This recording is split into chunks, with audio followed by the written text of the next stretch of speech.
નમસ્કાર ખેડૂત મિત્રો, પશુ રહેઠાણ બનાવવા માટેની પ્રાથમિક માહિતી. રહેઠાણ હંમેશા જમીન પરના પાણીનો નિકાલ થતો હોય તેવી ઊંચાઈવાળી જગ્યાએ રાખવું જોઈએ. રહેઠાણમાં હવાની આવન જવન યાની કે વેન્ટિલેશન બરાબર થતું હોવું જોઈએ. રહેઠાણની લંબાઈની દિશા પૂર્વથી પશ્ચિમ રાખવી. દરેક પુખ્ત પશુ દીઠ 4.5 ચોરસ મીટર જગ્યા પૂરી પાડવી જોઈએ. 3 મીટર લંબાઈ અને 1.5 મીટર પહોળાઈ. દિવાલ, ગમાણ તથા ગટરના બાંધકામના છેડા ગોળાકાર બનાવવા જોઈએ. ગમાણ 1 મીટર ઊંચાઈ પર તથા ઊંડાઈ 25 થી 30 સેન્ટીમીટરની બનાવવી. રહેઠાણનું ભોયતળિયું સરખું અને તિરાડ વગરનું હોવું જોઈએ. 1:60નો ઢાળ હોવો જોઈએ. 5 ફૂટ લંબાઈએ 1 જેટલું ભોયતળિયું નીચું હોવું જોઈએ, જેથી મૂત્રનો નિકાલ તથા સફાઈના પાણીનો નિકાલ યોગ્ય રીતે થાય.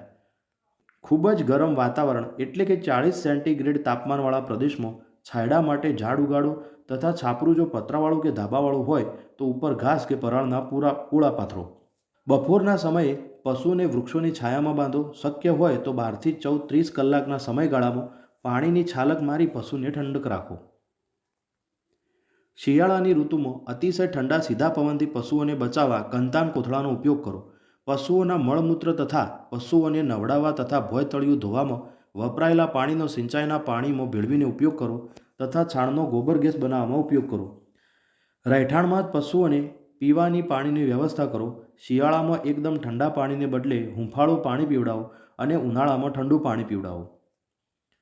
પશુઓના રહેઠાણ માટેની જગ્યા માટે એક કોઠો આપેલો છે, જેમાં પશુ વર્ગ એના માટે ચોરસ મીટર અને ચોરસ ફૂટ કેટલી જગ્યા જોઈએ. જેમાં પ્રથમ છે પુખ્ત ગાય માટે 3.5 ચોરસ મીટર અથવા 39 ચોરસ ફૂટ. પુખ્ત ભેંસ માટે 4 ચોરસ મીટર અથવા 44.44 ચોરસ ફૂટ.